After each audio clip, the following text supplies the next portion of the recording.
Welcome to ICS મોઝ વિજ્ઞાન સિરીઝમાં આપનું હાર્દિક સ્વાગત છે. આજે આપણે સૌથી મહત્ત્વના વિષય વિજ્ઞાન વિશે ભણવા જઈ રહ્યા છીએ. બરાબર છે. જેટલી પણ સ્પર્ધાત્મક પરીક્ષાઓ લેવાય છે હવેના સમયમાં, જેટલી પણ પરીક્ષાઓ લેવાશે એમાં વિજ્ઞાનનું ભારણ ખૂબ જ વધારે આવી રહ્યું છે. બરાબર છે. એટલા માટે આ વિષય જે છે એ પરીક્ષાની તૈયારી કરનારા તમામ વ્યક્તિઓ માટે ખૂબ મહત્ત્વનો છે. અને આમ પણ 21મી સદીને વિજ્ઞાનની સદી કહેવામાં આવેલી છે. એટલા માટે વિજ્ઞાન વિષય તો આપણા માટે બહુ મહત્ત્વનું જ છે. કેમ કે હવે જે વ્યક્તિ વિજ્ઞાન વિશે જાણતો હશે એ જ કંઈક અહીંયા ઊભો રહી શકશે એવી કંઈક હાલત થઈ ગઈ છે. બરાબર છે. અને એમાંય કોરોના આવ્યા પછી તો દરેકને હવે થોડી ઘણી દવાઓ બાબતે કે જે કંઈ મેડિકલ ટ્રીટમેન્ટ મળે છે દરેક બાબતે જાણવું જરૂરી બન્યું છે. તો એટલા માટે એ બધું જાણતા પહેલાં આપણને વિજ્ઞાનની સામાન્ય સમજ હોવી જરૂરી છે. એટલા માટે વિજ્ઞાનને પરીક્ષાઓમાં બધી જગ્યાએ કમ્પલસરી કરવામાં આવ્યું છે કે હવેનો વ્યક્તિને આટલી માહિતી હોવી જ જોઈએ. એટલે પ્રશ્નો વધારે આવે છે. બરાબર છે. તો આ વિજ્ઞાનના વિષયને આપણે આ સિરીઝની અંદર સરળતાથી સમજવાનો પ્રયત્ન કરવાના છીએ. બરાબર છે. મોઝ વિજ્ઞાન સિરીઝ નામ આપવાનું કારણ એ છે કે આમાં વિજ્ઞાનને આપણે ધીમે ધીમે મોજ કરતાં ભણવાનો છે. બરાબર છે. જેથી આપણને ખૂબ સરળતાથી સમજાય. તો આપણે સામાન્ય વિજ્ઞાન વિશે ડિટેલમાં અભ્યાસ કરવાનો છે. બરાબર. તો સામાન્ય વિજ્ઞાન ધીમે ધીમે આપણે વધારે સમય ન બગાડતા શરૂઆત કરીએ છીએ. તો સામાન્ય વિજ્ઞાન વિશે તમે બધા જાણો જ છો કે એના આપણે 3 ભાગ પાડીએ છીએ.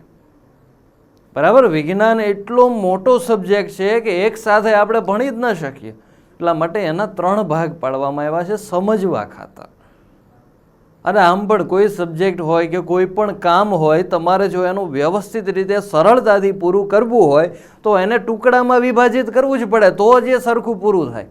બાકી તમે વ્યવસ્થિત રીતે કામને પૂરું કરી શકો નહીં. બરાબર. તમારા ઘરે મકાન બનતું હોય તો શું કરવું? પહેલાં પાયામાંથી બહાર કાઢવું પડે, પછી દિવાલ, પછી પ્લાસ્ટર મારો, પછી સ્ટાઇલ લગાવો, પછી ફર્નિચર, એવું ક્રમમાં આવતું હોય ને, સ્ટેપ બાય સ્ટેપ. કંઈ ડાયરેક્ટ તમે એમ કહો કે મારે એક સાથે સીધી સ્ટાઇલ લગાવેલી ફર્નિચરવાળી દિવાલ જોઈએ તો એમ કાંઈ મેળ પડે નહીં. એટલે કોઈ પણ વિષય હોય એને જો તમારે સમજવો હોય તો એને ધીમે ધીમે ટુકડામાં વિભાજિત કરો. પહેલાં એની સામાન્ય માહિતી એકઠી કરો, પછી થોડીક એડવાન્સ માહિતી, અને ત્યારબાદ જે છે એમાં ડિટેલમાં જવાનો પ્રયત્ન કરો. તો એ રીતે તમને વિષય સમજાતો.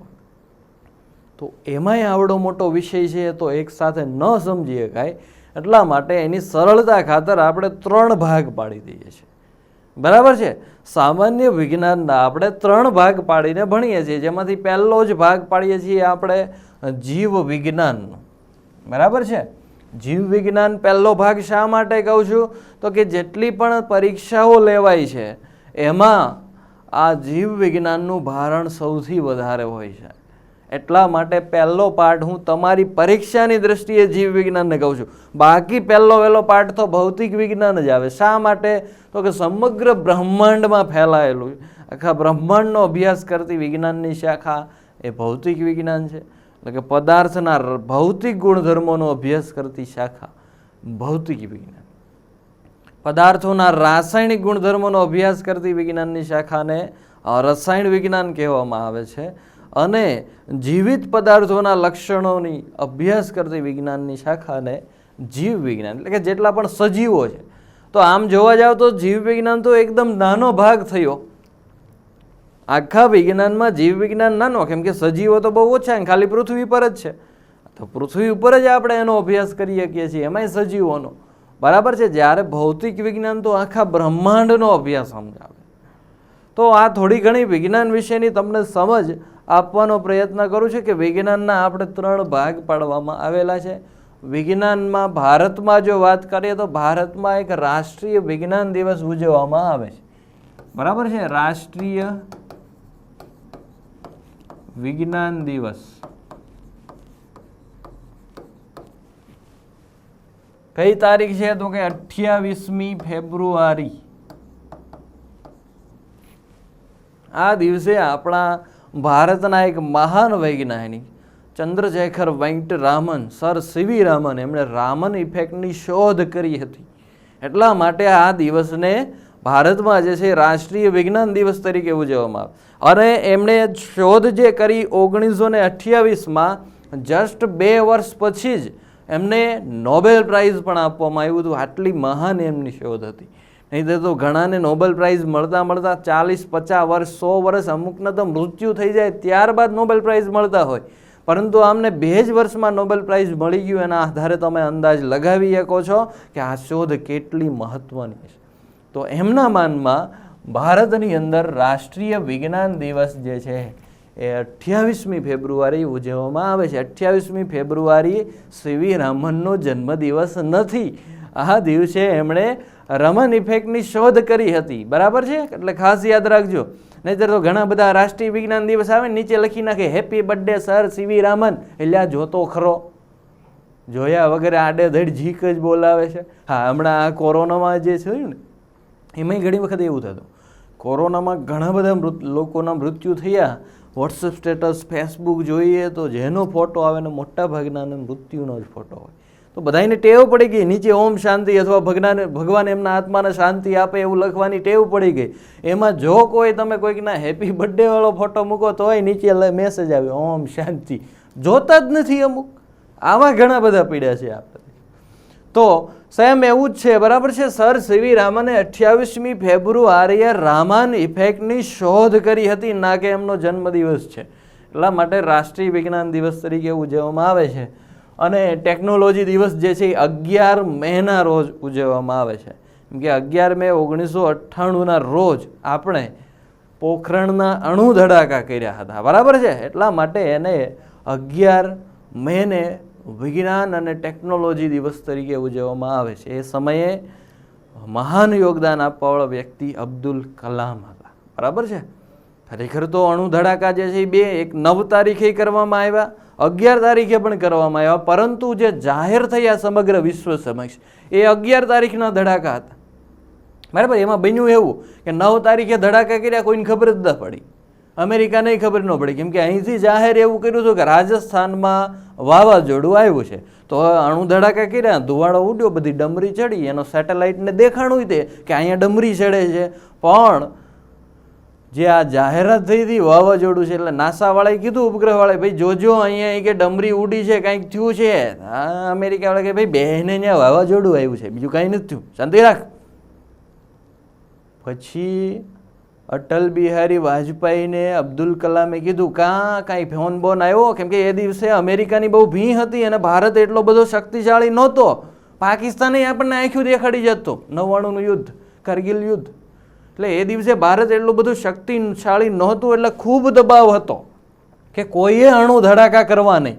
પરંતુ તેમ છતાં આપણે 9 તારીખે અણુ ધડાકા કરી નાખીએ. એની પાછળ બહુ મોટું, એ તમારે જો સમજવું હોય આપણે ક્યારેક એનો અલગથી એક વિડીયો બનાવશું કે કેવો એની અંદર છે, કેટલા બધા ખતરા હતા અને કઈ રીતે આપણે સફળ થયા. તો 9 તારીખે બોમ્બ ફોડવામાં આવ્યા પણ કોઈને ખબર પડી નહીં. પછી અટલ બિહારી વાજપેયીએ અબ્દુલ કલામને કીધું કે પડ્યા છે વધારાના તમારી પાસે? કે હા ઘણા બધા પડ્યા. કે હજી 2-3 ફોડી નાખો, હજી ફોડી નાખો જાઓ. તો એ 11 તારીખે, કેમ કે 10 તારીખે સાંજ સુધી કોઈને ખબર ન પડે એટલે 10 તારીખે સાંજે નિર્ણય લેવાનો કે હજી 3-4 ફોડી નાખો. તો 11 તારીખે 3 ધડાકા જે છે એ કરવાનો નિર્ણય લેવામાં આવ્યો. અને 11 તારીખે વળી પાછા 3 પરમાણુ બોમ્બ ફોડવામાં આવ્યા. કેટલા? 3. 1, 2 નહીં, 3. અને આ કોઈ આપણે દિવાળીએ 555 હુતળિયા લવિંગે ફોડીએ એ નહીં, પરમાણુ બોમ્બ હતો. તમે વિચાર તો કરો. તો એ 3 બોમ્બ ફૂટ્યા તોય અમેરિકાને ખબર જ ન પડી. પણ થયું એવું કે પોખરણની બાજુમાં જ પાકિસ્તાન. બરાબર છે. તો બોમ્બ પોખરણમાં ફૂટે અને ધરતીકંપ પાકિસ્તાનમાં આવે. પાકિસ્તાન થરથરી ઉઠી ગયું, અહીંયા કાંઈક છે કે. એને તરત ફોન કર્યો અમેરિકાને. અમેરિકાવાળાને કહે છે કે જુઓ ભારતમાં કાંઈ વાવાઝોડું નથી આવ્યું, તમારા દાદાએ પરમાણુ બોમ્બ ફોડી નાખ્યા છે. પછી અમેરિકાએ જોયું, ઓહો આને તો ફોડી નાખ્યા. એટલે પછી ઘણું બધું આવ્યું કે ભારત આમ કરું તેમ કરું, ઇન્ટરનેશનલ દબાવ ઘણા બધા. એમાં ડિટેલમાં આપણે જવું નથી. એટલે જે દુનિયાને ખબર પડી એ 11 મેના પરમાણુ બોમ્બના ધડાકાથી પડી. એટલા માટે 11 મેને ટેકનોલોજી દિવસ તરીકે ઉજવવામાં આવે છે ભારતની અંદર. રાષ્ટ્રીય ટેકનોલોજી દિવસ જે છે એ 11 મે છે, બરાબર છે. અને વિજ્ઞાન દિવસ જે છે એ 28મી ફેબ્રુઆરી. શા માટે? ક્લિયર થઈ ગયું? તો આ વિજ્ઞાનને જે છે આપણે સમજવા ખાતર 3 ભાગમાં વિભાજિત કરીએ છીએ: ભૌતિક વિજ્ઞાન, રસાયણ વિજ્ઞાન, જીવ વિજ્ઞાન.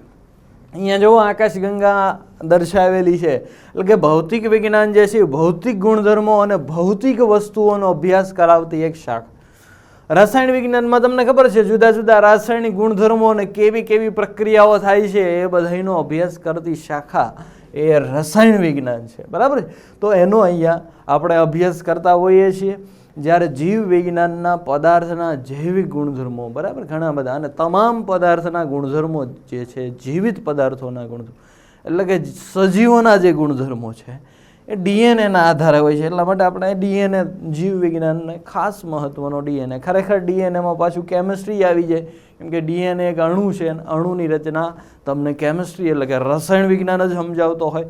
તો આ કારણસર આપણે વિજ્ઞાનના 3 ભાગ પાડીએ છીએ, કેમ કે એક સાથે વિજ્ઞાન સમજવું ઇમ્પોસિબલ, અઘરું બની જાય છે, અશક્ય, બરાબર છે. અને તમારી બધાની પરીક્ષાની દ્રષ્ટિએ જોવા જઈએ તો જીવ વિજ્ઞાન સૌથી મહત્વનો છે. એટલા માટે આપણે જીવ વિજ્ઞાન ઉપર શરૂઆતમાં વધારે ભાર દઈશું, ત્યારબાદ કેમિસ્ટ્રી ભણશું અને ત્યારબાદ ફિઝિક્સ. આ રીતનો ક્રમ આપણે ગોઠવેલો છે. કેમ કે આપણે સ્માર્ટ વર્ક કહીએ છીએ ને, સ્માર્ટ વર્ક કોને કહેવામાં આવે? તો કે જે વધારે ફાયદાકારક હોય એવું કરવું એને સ્માર્ટ વર્ક કહેવામાં આવે. અને અમુકને જે છે હાર્ડ વર્ક કહેવામાં આવે. અને અમુક જે છે હાર્ડવર્ક કરે પણ કોઈ દિશા વગરનું કરે તો એને ગધા મજૂરી કહેવામાં આવે, બરાબર. એટલે આપણે ગધા મજૂરી નથી કરવાની, બરાબર. નકરું વાંચે નથી ને, હું વાંચવું અને કઈ રીતે એ ઉપયોગમાં આવશે એ બધું ધ્યાનમાં રાખીને ભણવાનું છે. એટલા માટે શરૂઆત આપણે જે છે એ જીવ વિજ્ઞાનથી કરવાની છે, બરાબર છે. કોઈ પણ વિજ્ઞાન હોય તો એના જે કોઈ પિતાઓ આપણે કહ્યા હોય, પિતા એટલે કે એના જનક કોને ગણવા? તો 2 રીતે જનક કહેવામાં આવે. એક તો જેણે સૌથી પહેલું કાર્ય આપ્યું હોય એને જનક ગણવામાં આવે, અને બીજું છે કે જેણે ખૂબ બહોળા પ્રમાણમાં કાર્ય કર્યું હોય તો એને જનક ગણવામાં આવતા હોય, બરાબર. તો આ ભૌતિક વિજ્ઞાન એટલો મોટો મુદ્દો છે, એટલો વિશાળ સબ્જેક્ટ છે કે એમાં કોઈ એક વ્યક્તિનો, અને ઘણા બધા એવા વૈજ્ઞાનિકો છે કે બહુ જ બહોળા પ્રમાણમાં એમણે કાર્ય કર્યું છે. કોઈ એક વ્યક્તિને જનક કહેવા જાવ તો બીજાને અન્યાય થાય. એટલા માટે ઘણા બધા વૈજ્ઞાનિકોનું એવું માનવું છે કે આમાં ન્યૂટન જે છે, સર આઇઝેક ન્યૂટન, એને ભૌતિક વિજ્ઞાનના જનક ગણવા. અમુક એવું કે ન્યૂટન પહેલાં ગેલીલી આવી ગયા જેમણે ગ્રહોના નિયમો આપ્યા, બરાબર છે. એટલા માટે અને લોલકનો નિયમ આપ્યો, ઘણા બધા એમણે નિયમો આપેલા, તો એને પિતા ગણવા. એટલા માટે ભૌતિક વિજ્ઞાનમાં અસમંજસતા છે. તેમ છતાંય ઘણા લોકો ન્યૂટનને વધારે માન આપતા હોય છે. અમુક આલ્બર્ટ આઇન્સ્ટાઈનનું નામ પણ સૂચવતા હોય છે આધુનિક ભૌતિક વિજ્ઞાનની અંદર જે છે. તો ત્યાં જે છે અસમંજસ. એટલે આપણે આમને કોઈને વધારે તમારે યાદ રાખવું કદાચ ક્યાંક, જોકે એવા પ્રશ્નો પૂછાય જ નહીં, ઇનકેસ પૂછાય કે ભૌતિક વિજ્ઞાનના જનક, તો પ્રાયોરિટી ન્યૂટનને આપવાની રહેશે, બરાબર છે. કેમ કે એનું કોઈ ફિક્સ હજી નથી. વૈજ્ઞાનિકોના મનમાં પણ ઘણા બધા વાદ વિવાદ છે, એટલે હજી કોઈ જાહેર કર્યા નથી. પરંતુ રસાયણ વિજ્ઞાનમાં જોવા જાવ તો રસાયણ વિજ્ઞાનમાં અભ્યાસ કોનો કરવામાં આવે? તો કે પદાર્થના રાસાયણિક ગુણધર્મોનો. અને રાસાયણિક ગુણધર્મો કોના આધારે સમજી શકાય? પરમાણુના આધારે. તો આ પરમાણુ વિશે સ્પષ્ટ સંકલ્પના અથવા તો દ્રવ્ય વિશે સ્પષ્ટ સંકલ્પના આપવાવાળા વૈજ્ઞાનિક સૌપ્રથમ જે કોઈ હતા એ એન્ટોની લેવોઝિયર હતા, બરાબર. એન્ટોની લેવોઝિયર. ઘણી વખત એને જે છે લેવોસિયસ પણ બોલવામાં આવે છે.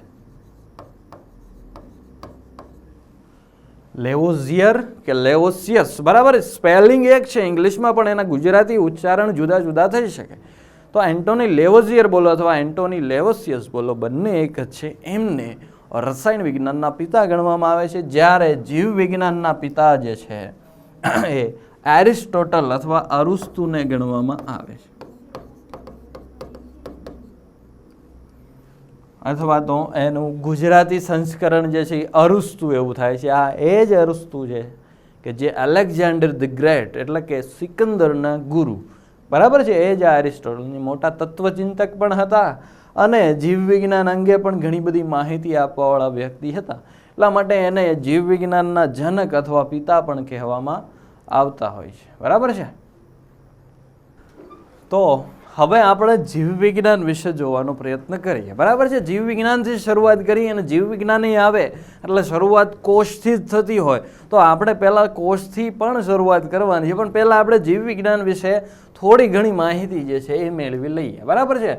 તો સજીવોના અભ્યાસ કરતી વિજ્ઞાનની જે કોઈ શાખા છે એને જીવ વિજ્ઞાન કહેવામાં આવે છે. બરાબર. જીવ વિજ્ઞાન એટલે બીજું કંઈ નથી, સજીવોનો અભ્યાસ કરતી શાખા. આ જે છે એ આપણા એરિસ્ટોટલ છે.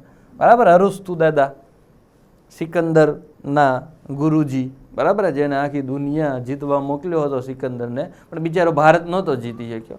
તો એ સિકંદરના ગુરુ જે છે એ આ એરિસ્ટોટલ છે. બરાબર છે. તો એ જીવ વિજ્ઞાનના પિતા તરીકે ઓળખાય છે. શા માટે ઓળખાય છે? તો કે એમણે એક પુસ્તક લખ્યું હતું. કયું પુસ્તક લખ્યું હતું? જેને કહેવામાં આવે છે હિસ્ટોરિયા એનિમલિયા. હિસ્ટોરિયા એનિમલિયા નામનું પુસ્તક એમણે લખ્યું. બરાબર. તો હવે આ જે પુસ્તક થયું એની અંદર એણે પ્રાણીઓ વિશે, જો એનિમલિયા મતલબ પ્રાણીઓ, ગ્રીકમાં એને એનિમલિયા કહેવાય, ઇંગ્લિશમાં એને એનિમલ કહેવામાં આવે. તો એ પ્રાણીઓ વિશે આખું વિગતે અભ્યાસ કરતું એક પુસ્તક. તો પહેલું વહેલું પુસ્તક જીવ વિજ્ઞાનનું થયું હિસ્ટોરિયા એનિમલિયા. બરાબર. એટલા માટે એને જીવ વિજ્ઞાનના પિતા કહેવામાં આવે. અને આમ જોવા જાવ તો પહેલું વહેલું પુસ્તક જે છે એ પ્રાણી વિજ્ઞાનનું થયું. તો પ્રાણી વિજ્ઞાનને અભ્યાસ કરતી શાખાને આપણે ઝૂલોજી કહીએ છીએ. તો એ ઝૂલોજીના પિતા પણ એરિસ્ટોટલને જ ગણવામાં આવે છે. બરાબર. કેમ કે એમણે પ્રાણીઓ વિશે સૌથી પહેલી સમજ આપી. તો આજે જીવ વિજ્ઞાન શબ્દ છે, બાયોલોજી, બરાબર, એ શબ્દ પહેલી વાર જે છે એ આપવાવાળા વૈજ્ઞાનિક બે કોણ હતા? તો કે ટ્રેવિરન્સ અને લેમાર્ક, એ બંનેએ આ શબ્દ જે છે એ આપ્યો હતો. તો આ જીવ વિજ્ઞાન જે છે એ બે શબ્દ બાયોલોગસ, બરાબર, એટલે કે બાયો મતલબ સજીવો, લોગસ એટલે કે એનો અભ્યાસ, બરાબર, એટલે બાયોલોજી એ રીતે શબ્દ બનેલો છે જેનું આપણે ગુજરાતી સંકરણ જીવ વિજ્ઞાન કરેલું છે. તો આ રીતના જે છે તો સૌ પ્રથમ જીવ વિજ્ઞાન શબ્દ લેમાર્ક અને ટ્રેવિરન્સ એમ પણ ઘણી વખત કહેવામાં આવે છે. ટ્રેવિરન્સ બોલો, ટ્રેવિયરન્સ બોલો, તો એ ગુજરાતી ઉચ્ચારણ એના જુદા જુદા થઈ શકે. બરાબર. પણ એ વ્યક્તિ એક જ છે, ટ્રેવિયરન્સ અથવા તો ટ્રેવિરન્સ અથવા તો ટ્રેવિરન્સ, જે બોલો તે. તો એમણે આ શબ્દ આપ્યો હતો બાયોલોજી. બરાબર. તો લેમાર્ક અને ટ્રેવિરન્સ સૌથી પહેલો બાયોલોજી શબ્દ આપવાવાળા. આ ભાઈએ તો જીવ વિજ્ઞાન જેવું કંઈ પ્રયોગ જ નહોતો કર્યો. એને તો ખાલી એનિમલિયા ઉપર એટલે કે પ્રાણીઓ ઉપર જ ગ્રંથ લખ્યો. બરાબર. તો એટલા માટે બાયોલોજી શબ્દ તો અહીંયા 1802માં, આ તો ક્યારે થઈ ગયા? ઈસવીસન પૂર્વે. બરાબર છે. આપણે ચાણક્ય અને ચંદ્રગુપ્તના સમકાલીન હતા એરિસ્ટોટલ. એ તમે બધા ઇતિહાસ ભણો છો, તમને ખબર જ હશે. મને તો ઇતિહાસ વિશે એટલી બધી માહિતી ન હોય તમારા જેટલી, પણ થોડી ઘણી છે એટલી આપીએ છીએ. તો આ જે જીવ વિજ્ઞાન છે એને બે શાખાઓમાં વિભાજિત કરવામાં આવે. એક શાખામાં વનસ્પતિઓનો અભ્યાસ કરવામાં આવે છે અને બીજી શાખાની અંદર પ્રાણીઓનો અભ્યાસ કરવામાં આવે. કેમ કે વનસ્પતિ સજીવો છે, પ્રાણીઓ પણ સજીવો છે. એટલે જે વનસ્પતિનો અભ્યાસ કરવામાં આવે છે એને કહેવામાં આવે છે વનસ્પતિ વિજ્ઞાન અથવા વનસ્પતિ શાસ્ત્ર. સેમ એવી જ રીતે જે પ્રાણીઓનો અભ્યાસ કરે છે એને કહેવામાં આવે છે પ્રાણી વિજ્ઞાન અથવા પ્રાણી શાસ્ત્ર. બરાબર. ઇંગ્લિશમાં આને કહેવાય બોટની અને આને ઇંગ્લિશમાં કહેવામાં આવે છે ઝૂલોજી. બરાબર. તો પ્રાણી વિજ્ઞાનનો પહેલો ગ્રંથ એરિસ્ટોટલે લખ્યો હતો, માટે એના જનક એને કોને? બરાબર, એરિસ્ટોટલને જ કહેવામાં આવે છે. કયો ગ્રંથ? તો કે હિસ્ટોરિયા એનિમલિયા. સેમ એનો જ શિષ્ય હતો. એને એવું લાગ્યું કે આ દાદાએ બધા જનાવરા વિશે લખી નાખ્યું છે, તો હું ઘાસફૂસ વિશે લખી નાખું. બરાબર છે. એટલે ઘાસફૂસ વિશે લખવા ગયા એટલે કે વનસ્પતિઓ વિશે એમણે પુસ્તક લખ્યું અને હિસ્ટોરિયા પ્લાન્ટરમ એવું એણે નામ આપ્યું. તો એ લખવાવાળા જે હતા એ થિયોફેસ્ટસ હતા. બરાબર છે. એરિસ્ટોટલના એક શિષ્ય જે હતા એમાંથી જ. તો આ બંને જે છે એક પછી એક એ વનસ્પતિ વિજ્ઞાનના પિતા ગણાય છે અને એક જે છે એ પ્રાણી વિજ્ઞાનના પિતા ગણાય છે. સૌથી પહેલું લખ્યું હતું એરિસ્ટોટલે, માટે એમને બાયોલોજીના પિતા પણ કહેવામાં આવે.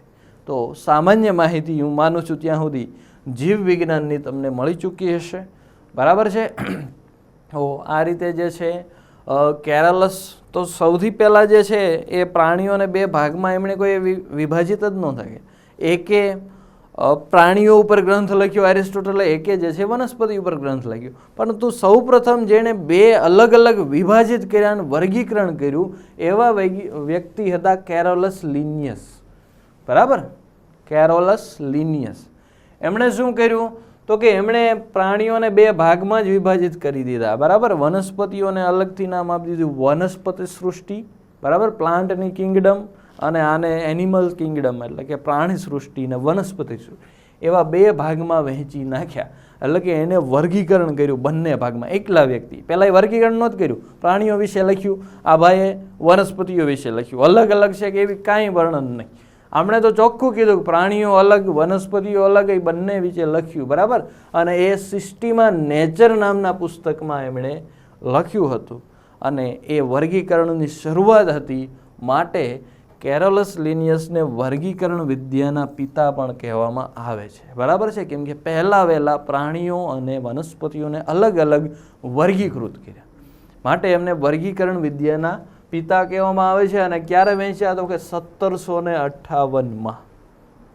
તો આ સમયમાં એમણે પ્રાણીઓનું અને વનસ્પતિઓનું અલગ અલગ વર્ગીકરણ કર્યું. આટલું જ નહીં, ત્યારબાદ જે છે એ ધીમે ધીમે એમાં સુધારા વધારા.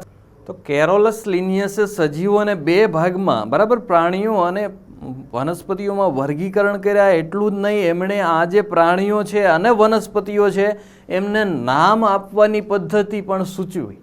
બરાબર છે, એટલે એ બધા પ્રાણીઓ અને વનસ્પતિઓનો ફૈબા બનીને બેસી ગયો. કેમ કે આપણે અહીંયા નામ કોણ પાડે? ફૈબા પાડે. બરાબર, તો એ જ રીતે કેરોલસ લિનિયસે નામકરણ પદ્ધતિ આપી. તો એ દરેક સજીવના ફૈબા બનીને, એટલે આપણે આને ફૈબા કેવું હોય કહી શકાય ભારતીય મુજબ, પર ગુજરાતની સ્થિતિ મુજબ, કે આપણે અહીંયા નામ ફૈબા પાડતા હોઈએ. તો એણે નામકરણ આપવા માટે એક ચોક્કસ પદ્ધતિ આપી, અને એ પદ્ધતિને દ્વિનામી નામકરણ પદ્ધતિ કહેવામાં આવે છે. બરાબર છે, દ્વિનામી નામકરણ પદ્ધતિ એટલે શું, કઈ રીતે? તો કે એમણે એવું કહ્યું કે પહેલાં પ્રજાતિનું નામ લખો, ત્યારબાદ જાતિનું નામ લખો. બરાબર છે, પહેલાં પ્રજાતિનું, ત્યારબાદ જાતિનું નામ લખો, અને ત્યારબાદ જે વ્યક્તિએ આનું સંશોધન કર્યું હોય પ્રજાતિનું એનું નામ લખવાનું. એટલે એ રીતે જે છે એ આને બે ભાગમાં દ્વિનામી નામકરણ પદ્ધતિ કહેવામાં આવે, કેમ કે સજીવનું નામ બે નામનું બનેલું હોય છે. બરાબર, તો કેરોલસ લિનિયસે નામકરણ પદ્ધતિ પણ વિકસાવી અને વર્ગીકરણની શરૂઆત પણ કરી. તો આટલું યોગદાન છે એમનું. તો એમણે બે સૃષ્ટિમાં વિભાજિત કર્યા હતા. કઈ કઈ? પ્રાણી સૃષ્ટિ અને વનસ્પતિ સૃષ્ટિ.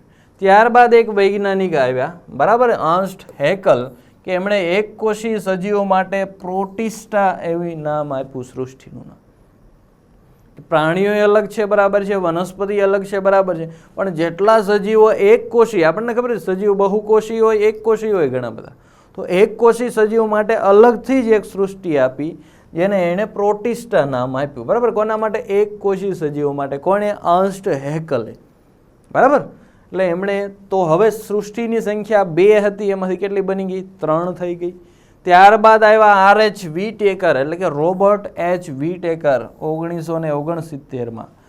એમણે શું કર્યું તો કે આ 3 સૃષ્ટિ ઓકે છે, બેક્ટેરિયાને અલગ કાઢી લીધા, એના માટે એક ત્રીજી સૃષ્ટિ જે છે એ આપી. બરાબર, ચોથી સૃષ્ટિ આપી, જેને મોનેરા નામ આપ્યું.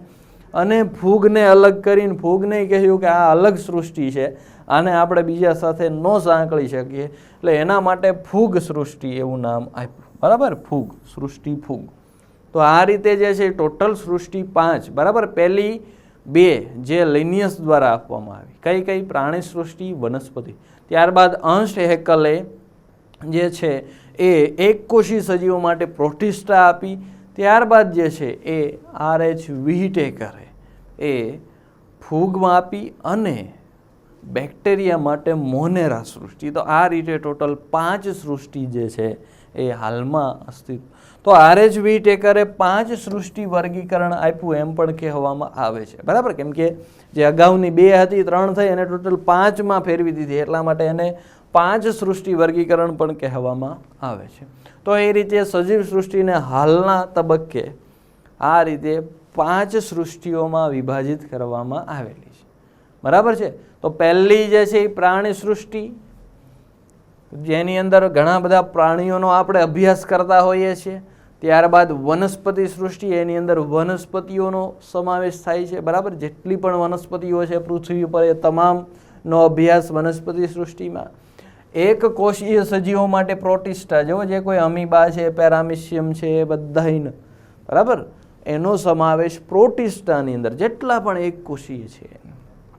મોનેરાની અંદર બેક્ટેરિયાઓનો સમાવેશ થાય છે. ગોલાણું, દંડાણું, વકરાણું, જે કોઈ પ્રકારના બેક્ટેરિયાઓ છે એ બધા જ બેક્ટેરિયાને મોનેરાની અંદર સમાવવામાં આવ્યા છે. અને ફૂગની અંદર ઘણી બધી જે ફૂગ છે એ બધી ફૂગનો સમાવેશ. બે પ્રકારની મુખ્ય, એક મ્યુકર પ્રકારની હોય, ઈસ્ટ પ્રકારની હોય, અને મોલ્ડ પ્રકારની. બરાબર, મ્યુકર એ મોલ્ડ પ્રકારની ફૂગ છે. તો એ બધી ફૂગ પછી એમાં ડિટેલ છે ઘણી બધી, એમાં આપણે જવું નથી.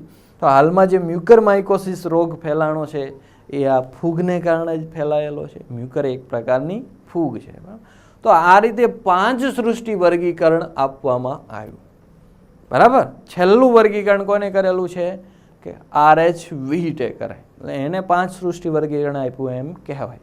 બરાબર, તો આ સાથે આપણે વર્ગીકરણને હવે પૂરું કર્યું. વર્ગીકરણ વિદ્યાના પિતા કોણ છે ખાસ યાદ રાખજો, કેરોલસ લિનિયસ, કેમ કે પહેલું દ્વિસૃષ્ટિ વર્ગીકરણ એમને આપેલું. અને એટલું જ નહીં, એમણે નામકરણ પદ્ધતિ પણ વિકસાવી, દ્વિનામી, જેમાં પહેલા જાતિનું નામ પછી પ્રજાતિનું.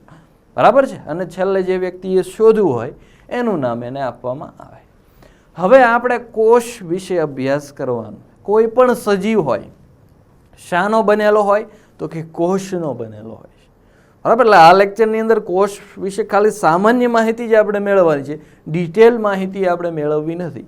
તો જે કોઈ સજીવ છે એ કોષનો બનેલો હોય છે. બહુકોષી સજીવ હોય કે એક કોષી હોય, બધા જ જે છે એ કોષના બનેલા હોય. કોષ વગરનો સજીવ જ ન હોય. બરાબર, તો એ નિર્જીવ કહેવાય, જળમાણા. એવું તો હોતું નથી. તો સજીવને રચનાત્મક અને ક્રિયાત્મક એકમ કોષને જ ગણવામાં આવે છે. કોષ શું છે? રચનાત્મક અને ક્રિયાત્મક. મતલબ કે આખા સજીવની રચના આ કોષ દ્વારા થયેલી છે, અને આખા સજીવના શરીરમાં જે કોઈ ક્રિયાઓ થાય છે એ આ કોષ દ્વારા જ થાય છે. એટલા માટે એને રચનાત્મક અને ક્રિયાત્મક એકમ કહેવામાં આવે છે. બરાબર છે. અને કોષની સંખ્યાના આધારે સજીવોના 2 પ્રકાર પડે છે. કયા કયા 2 પ્રકાર પડે છે? તો કે એક કોષીય અને એક બહુકોષીય. એક કોષીય અંદર કોનો સમાવેશ થાય? તો કે અમીબા છે, પેરામિશિયમ, પ્લાઝ્મોડિયમ, એ બધા જે કોઈ પ્રજીવો છે એ બધા જ બેક્ટેરિયા એક કોષી છે. બરાબર છે. અમુક ઘણી બધી લીલ છે એ પણ એક કોષી છે. તો એ બધાનો સમાવેશ એક કોષીય સજીવોમાં થાય છે, કે જેમાં ફક્ત એક જ કોષ આવેલો હોય. બરાબર, આ સંન્યાસીઓ છે, સમાજ હારે કાંઈ લેવા દેવા જ નથી, જંગલમાં એકલા ઝૂંપડા બાંધીને રહી છે. બરાબર, તો એ એક કોષી થઈ. પણ બધી ક્રિયાઓ જે આ કરતા હોય એવી જે બધી ક્રિયાઓ કરતા હોય છે એનું. બરાબર, એટલે ત્યાં થતું હોય છે. એટલે બરાબર, એટલે શું કરતા હોય તો કે આ એક કોષ દ્વારા જ એની તમામ, એને જો ખોરાક લેવો હોય તો એ કોષ દ્વારા. બરાબર, પીપી કરવા જવું હોય એટલે કે ઉત્સર્જનની ક્રિયા એ પણ એકલા જ કોષ દ્વારા. બરાબર, શ્વસન એ જ કોષ દ્વારા, બધું એક જ કોષ દ્વારા. બરાબર, જે વનમાં સંન્યાસી રહેતો હોય શું કરે? ખોરાક તો પોતે જ ગોતવા જવું પડે. બરાબર છે. રસોઈ જાતે જ બનાવવી પડે. આપણે જે કોઈ જે છે લોટ કદાચ બનાવવાનો હોય અનાજમાંથી, તો એને જાતે જ ઘંટી હાંકવી પડે. એટલે કે તમામ ક્રિયા એને એકલાએ જ કરવી પડે, કેમ કે એ ભાઈ જ એકલો રહે છે. તો આ એક કોષીય સજીવોમાં એમની તમામ ક્રિયાઓ એકલું જ સજીવ કરતું હોય છે. જ્યારે બહુકોષીયમાં તો કે ઘણા બધા કોષો જોડાઈને સજીવની રચના થતી હોય. સૌથી વિકસિત જે કોઈ હોય તો આ ભાઈ છે, જો ચલતે ચલતે હાલ્યા જાય છે. બરાબર, તો એ માણસ અથવા હાથી છે, વહેલ છે, જેટલા પણ વિશાળકાય વિકસિત સજીવો છે એ બધાનો સમાવેશ બહુકોષીય સજીવોમાં થાય છે. બરાબર, અને એમાં શું હોય તો કે કાર્યની વહેંચણી થયેલી હોય છે. ખોરાક ગ્રહણ કરવાનું કાર્ય મુખ દ્વારા થશે, જોવાનું કાર્ય આંખ દ્વારા, ચાલવાનું કાર્ય પગ દ્વારા. તો એ રીતે કાર્યોની વહેંચણી થયેલી હોય છે. બરાબર, જેમ કે બહુકોષી મતલબ આ એકલા સંન્યાસી જંગલમાં એકલા રહે. આપણે ગામડામાં કે સિટીમાં રહેતા હોય તો બધાને ફિક્સ હોય. જો કોઈ દળવાવાળો વ્યક્તિ અલગ હોય, ખેતી કરવાવાળા અલગ હોય. પાણી આપવાવાળા અલગ હોય, એટલે બધે કાર્યની વહેંચણી થયેલી. તો બહુકોષીય સજીવોમાં એવું હોય છે, કાર્યની વહેંચણી થયેલી હોય. અમુક પ્રકારના કોષો પેશીઓની રચના કરી અને ચોક્કસ કાર્ય કરતા હોય. તો કોષ સમજાઈ ગયું, રચનાત્મક ક્રિયાત્મક એકમ અને સંખ્યાના આધારે સજીવોના બે પ્રકાર પાડવામાં આવે છે, એક કોષીય અને બહુકોષીય. કોષ વિશે થોડું ઘણું ઇતિહાસમાં આપણે નજર નાખવાનો પ્રયત્ન કરીએ કે કઈ રીતે આપણી સામે આવેલા. તો કોષનો શબ્દ જે છે એ લેટિન શબ્દ સેલ્યુલા ઉપરથી આવેલો છે. સેલ્યુલા જેનો અર્થ થાય છે નાનો ઓરડો, બરાબર છે. એટલે કોષ જે છે એક નાના ઓરડા જેવી રચના છે, માટે એને સેલ્યુલા કહેવામાં આવે છે, નાનો ઓરડો, જેને જ આપણે સેલ કહીએ. અને સેલનું જ ગુજરાતી સંસ્કરણ કોષ કહેવામાં આવેલું છે. તો આ કોષને સૌપ્રથમ જોવાવાળા વ્યક્તિ રોબર્ટ હુક હતા. કોણ હતા? રોબર્ટ હુક, બરાબર. 1665માં એમણે જોયેલો. રોબર્ટ હુકે કોષને જોયા અને ઓક નામની, ઓક અથવા તો બૂચ, બરાબર, બાટલીનું બૂચ નહીં. ઘણી જગ્યાએ એવું લખ્યું બાટલીના બૂચના કોષો. ભાઈ બાટલીનું બૂચ નહીં, બૂચ નામની વનસ્પતિ હતી અને ઓક પણ કહેવામાં આવે છે. તો એની છાલનો એને અભ્યાસ કર્યો અને એને પોતે જે સૂક્ષ્મદર્શક યંત્ર બનાવ્યું હતું એમાં એણે જોયું. કોણે? રોબર્ટ હુકે.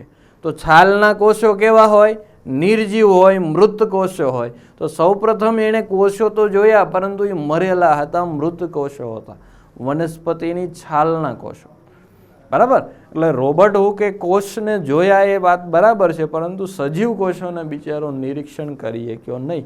તો સજીવ કોષોને જોવાવાળો વ્યક્તિ અન્ય હતો, જેને આપણે લ્યુવન હોકના નામે ઓળખીએ છીએ, બરાબર છે. આ લ્યુવન હોકે બેક્ટેરિયાના કોષોને સૂક્ષ્મદર્શક યંત્રની અંદર જોયા, બરાબર, અને જીવતા બેક્ટેરિયાને જોયા. એટલે સૌપ્રથમ સજીવ કોષ જોવાવાળા વ્યક્તિ કહે તો એ લ્યુવન હોક, અથવા તો કોઈ મૃત કોષ નિર્જીવ કોષ જોવાવાળો વ્યક્તિ કહે, અથવા તો કોષને સૌપ્રથમ જોવાવાળા તો એ રોબર્ટ હોક, બરાબર. તો લ્યુવન હોકે જીવિત કોષો જોયા અને બેક્ટેરિયાને જોયા. તો એ રીતે જોવા જઈએ તો સૌથી પહેલો બેક્ટેરિયાનો અભ્યાસ કોણે કર્યો? લ્યુવન હોકે જ કર્યો. એટલા માટે લ્યુવન હોકને બેક્ટેરિયા વિજ્ઞાનના પિતા તરીકે પણ ઓળખવામાં આવે છે, બરાબર, અથવા તો બેક્ટેરિયાના જનક પણ કહેવામાં આવે છે. તો એમણે બેક્ટેરિયાના કોષોને સૌ પ્રથમ વખત જોયા. 1831માં રોબર્ટ બ્રાઉન નામના વ્યક્તિએ કોષની અંદર કોષ કેન્દ્રની શોધ કરી, બરાબર. આને શું કર્યું? નકામો કોષ, નિર્જીવ કોષ જોયો, જીવતો જોયો ને વધારે ઊંડો ઉતરી ગયો અને એને કેવો જોયો? તો કે સજીવનો કોષ જોયો ને આની અંદર કોષ કેન્દ્ર જોયું. કોષ કેન્દ્ર લ્યુવન હોક પણ જોઈ લે, પણ એને ભૂલ શું થઈ ગઈ? બેક્ટેરિયાનો કોષ લીધો. હવે બેક્ટેરિયાના કોષમાં તમને ખબર છે કોષ કેન્દ્ર વિકસિત હોતું જ નથી, એ આદિકોષ કેન્દ્રી છે, બરાબર છે. એ કોષ કેન્દ્ર વખતે આપણે જોશું વિગતે કે આદિકોષ કેન્દ્રી, સુકોષ કેન્દ્રી એટલે શું છે. તો એ જોઈ લે લ્યુવન હોક, અને એને જો જોઈ લીધો બેક્ટેરિયા સિવાયનો કોષ લીધો હોત તો આપણે સારું હતું, આ કાંઈ માથાકૂટ નહોતી. આ બે જણાને યાદ તો રાખવાને કે ભાઈ જીવિત કોષ આને જોયો અને કોષ કેન્દ્ર આને જોયું. બોલો પહેલાં જ લ્યુવન હોકે જોઈ લીધો હોત વિકસિત કોષ, તો કોષ કેન્દ્ર એને દેખાઈ ગયું હતું, એનો શોધક એ જ હોત. પણ એવું કંઈ ન થયું, એટલે આપણે આ બે જણાને યાદ રાખવા પડે. એક તો નામ આ બધા વિદેશી છે ને એટલે જ આવા નામ. આપણે અહીંયા હોત તો નાથાભાઈએ આની શોધ કરી, બરાબર છે, ઓઘડભાઈએ લ્યુવન હોકની શોધ કરી, એવું બધું આવે. પણ અહીંયા નથી, વિદેશી છે, એટલા માટે આપણે નામ તો એવા બધા યાદ રાખવા જ જોશે, એમાં કંઈ ચાલવાનું નથી, બરાબર. તો રોબર્ટ બ્રાઉને કોષની અંદર કોષ કેન્દ્રની શોધ કરી અને ત્યારબાદ 1839માં સ્લીડન અને શ્વોન, જો સ્લાઇડન લખો સ્લીડન લખો બંને સાચું છે, બરાબર, કેમ કે સ્પેલિંગ એનો SLI વાળો જ આવે. તો સ્લીડન અને શ્વોને કોષવાદની રજૂઆત કરી, બરાબર. કોષવાદ એટલે શું? તો કે કોષ વિશેની તમામ માહિતી એની અંદર આપવામાં આવી કે ભાઈ કોષ આવી ક્રિયાઓ કરે છે, આવું કરે, બીજાથી અલગ હોય છે, આ જે કાંઈ એની ડિટેલમાં હાલમાં આપણે કોષ વિશે માહિતી ભણીએ છીએ કે કોષના લક્ષણો જેને કહી શકાય, એ રજૂ કરતો જે આખો સિદ્ધાંત હતો એને કોષવાદ કહેવામાં આવ્યો. તો સૌ આ ભાઈએ સ્લાઇડન અને શ્વોને કોષવાદની રજૂઆત કરી હતી. તો આ ઇતિહાસના પન્નોમાં આપણે કોષ વિશે થોડી ઘણી નજર કરી કે કેવું કેવું થયેલું, બરાબર. સૌપ્રથમ કોષ જોયા રોબર્ટ હ્યુકે, જીવિત કોષ જોયા લ્યુવન હોકે, કોષ કેન્દ્રની શોધ કરી રોબર્ટ બ્રાઉને, બરાબર. રોબર્ટ બે છે, હુકમાન બ્રાઉનમાં કન્ફ્યુઝ ન થઈ જતા. હુકે, ઓક અને કોષ, બરાબર, એ રીતે યાદ રાખજો. અને સ્લેડન અને સ્વોને જે છે એ કોષવાદની રજૂઆત કરી. તો આ જે કોષો છે એમાં ઘણું બધું વેરિએશન, ઘણું બધું જુદાપણું હોય છે. બધા જ કોષો હરખા ન હોય, બરાબર. જેમ 5 આંગળી હરખી ન હોય, પછી જેમ આપણા સમાજમાં જે કોઈ બધા માણસો હરખા ન હોય, એવી જ રીતે આખી સજીવ સૃષ્ટિમાં જેટલા કોષો છે એ બધા કોષો દેખાવમાં કે રચનામાં સરખા ન હોય, કાર્યમાં મોસ્ટ ઓફ સરખા, થોડું ઘણું જુદાપણું આવે, પણ એમાંય વેરિએશન ઘણું બધું આવે છે, બરાબર છે. તો એમાં ઘણા બધા જુદાપણા જોવા મળે છે. તો એના વિશે આપણે સમજવાનો પ્રયત્ન કરીએ કે એક અંદાજ પ્રમાણે માણસના શરીરમાં 100 ટ્રિલિયન 1 ટ્રિલિયન એટલે 10 ની 12 ઘાત અને 100 ટ્રિલિયન એટલે 10 ની 14 ઘાત કોષો, એટલે કે એકડાની પાછળ 14 મીંડા. નાણામંત્રી જે બજેટ રજૂ કરે ને લાખ કરોડમાં, 35 લાખ કરોડ, 100 લાખ કરોડ, એવડો આંકડો થયો, આ 10 લાખ કરોડ, આટલા કોષો હોય છે આપણા શરીરની અંદર, બરાબર. અને કે હું એકલો, તું એકલો નથી, આ એટલાનો બધાનો જોડીને બનેલો છો ભાઈ, એટલે મૂંઝાવાનું નહીં, બરાબર. કેમ કે આમાંથી અને રોજ કેટલાય કોષો મળે છે ને કેટલાય કોષો નવા જન્મે છે. તો આ 100 ટ્રિલિયન જેટલા કોષો આપણી અંદર આવેલા છે. અને આ કોષ વિશેની વિવિધતા જોવો. આખા સજીવ સૃષ્ટિનો સૌથી મોટામાં મોટો કોષ કયો છે? શાહમૃગનું ઈંડું. જો આવડું મોટું હોય, અને કોઈ પણ ઈંડું હોય, જ્યારે ઈંડું તાજું આવે, પહેલું વહેલું જ ઈંડું આવે, અથવા તો અંદર હોય ફલિત ઈંડું ન હોય, એ પહેલાં સેવિત ઈંડું ન હોય, કેમ કે સેવન થઈ ગયું હોય તો એમાંથી પછી કોષ વિભાજન થવા માંડ્યું હોય. પણ સેવ્યા વગરનું ઈંડું હોય તો એ એક જ કોષ હોય છે, બરાબર છે, એ અંડકોષ હોય છે. તો સૌથી મોટું ઈંડું કોનું છે? શાહમૃગનું. એટલા માટે સજીવ સૃષ્ટિનો મોટામાં મોટો કોષ એ પણ આ શાહમૃગનું ઈંડું જ છે. અને સજીવ સૃષ્ટિનો નાનામાં નાનો કોષ માઇક્રોપ્લાઝ્મા ગેલિસેપ્ટિકમ, એ આ છે. મોટું આ, નાનું આ, બરાબર. માઇક્રોનની સાઇઝમાં એનું આ વ્યાસ હોય છે, માઇક્રોપ્લાઝ્મા ગેલી. સૌથી મોટું શાહમૃગનું ઈંડું સૃષ્ટિમાં અને સૌથી નાનું માઇક્રોપ્લાઝ્મા ગેલિસેપ્ટિકમ. હવે આપણે માણસની વાત કરીએ. માણસની શરીરની અંદર સૌથી મોટો કોષ અંડકોષ છે, જો અહીં રહ્યો. અને સૌથી નાનો કોષ શુક્રકોષ છે, જો આવડો એવો, ખૂબ જ નાનકડો, બરાબર. પણ એની લંબાઈ મોટી હોય. જો શુક્રકોષ માથું હોય, ત્યારબાદ એની પૂંછડી હોય, જો આટલો લાંબો હોય. એટલે લંબાઈની દ્રષ્ટિ એ જો જોવા જાવ તો પાછો નાનામાં નાનો રક્તકોણ થશે, બરાબર. રક્તકણ સૌથી નાનો થશે લંબાઈની દ્રષ્ટિએ, એટલે સૌથી ટૂંકો પણ કહીએ. પણ કદમાં જો આ બિચારો પાતળો એવો છે, નાનકડો એવો, એટલે આની અંદર કેટલું દ્રવ્ય છે? ઓછું દ્રવ્ય છે, એટલા માટે એ સૌથી નાનો છે. સેમ એવું જ અંડકોષમાં છે. અંડકોષમાં એનું દ્રવ્ય બહુ વધારે છે, એટલા માટે સૌથી મોટો અંડકોષ છે. બાકી સૌથી લાંબો કોષ જોવા જાવ તો એ ચેતાકોષ છે. અને કેટલો લાંબો છે? 1 મીટર જેટલો, બરાબર. આપણા કમરમાંથી શરૂ થાય અને પગની છેલ્લી આંગળી સુધી આટલો લાંબો હોય ચેતાકોષ. ખલીનો ચેતાકોષ તો 1 મીટર કરતાંય વધારે લાંબો હોય, બરાબર. કેમ કે એના પગ તો એટલા બધા લાંબા હોય. તો ત્યાં એક જ કોષ આવેલો હોય આખા પગની અંદર, બરાબર. એટલે એ સૌથી લાંબામાં લાંબો. પણ એ જોવા જાવ તો એકદમ આમ નાનો હોય, એટલે કદની દ્રષ્ટિએ એટલો મોટો નથી. સૌથી લાંબો કોષ પૂછે ચેતાકોષ, સૌથી નાનો કોષ પૂછે તો શુક્રકોષ, સૌથી નાનો લંબાઈમાં એટલે કે સૌથી ટૂંકો કે તો પણ ચાલે. ટૂંકો કોષ જે છે એ રક્તકણ હોય છે, બરાબર. અહીંયા તમે રક્તકણો ઘણા બધા, અને અહીંયા જુઓ એનિન અને શુક્રકોષની, આ શુક્રકોષ છે, આ રક્તકણ છે. રક્તકણ આવડો મળે. આ જો આખો આવ્યો નથી ફોટોમાં, હજી ઘણી બધી લાંબી પૂંછડી હશે, તો આના કરતાં ઘણો બધો લાંબો છે. પણ હવે આના આધારે જોઈને તમે કહો વજન કોનો વધારે હશે અથવા કદ કોનું વધારે હોય? રક્તકણનું હોય, બરાબર. એટલે લંબાઈની દ્રષ્ટિએ પૂછે તો સૌથી નાનો એટલે કે ટૂંકો કોષ રક્તકણ, પરંતુ સૌથી નાનો કોષ તો શુક્રકોષ જ છે માનવમાં, બરાબર. તો આ થઈ કોષ વિશેની વિવિધતા. ચેતાકોષ આવો હોય, તમને ખબર છે, એક મોટો શિખાતંતુ હોય ને ચેતાક્ષ હોય ને એવી બધી એની રચના આવેલી હોય છે. તો આ સાથે કોષ વિશેની સામાન્ય માહિતી અને કોષની વિવિધતાને આપણે અહીંયા વિરામ આપીએ છીએ. બરાબર છે. કોષ રચના હવે પછીના લેક્ચરમાં આપણે જોવાના પ્રયત્નો કરવાના છીએ. પણ એ પહેલાં તમને એક રિક્વેસ્ટ કે જો તમને વિડીયો સારો લાગ્યો હોય તો લાઈક કરો, શેર કરો અને ચેનલને સબસ્ક્રાઈબ જરૂર કરી લેજો. મળીશું આપણે નવા લેક્ચરમાં. Thank you very much.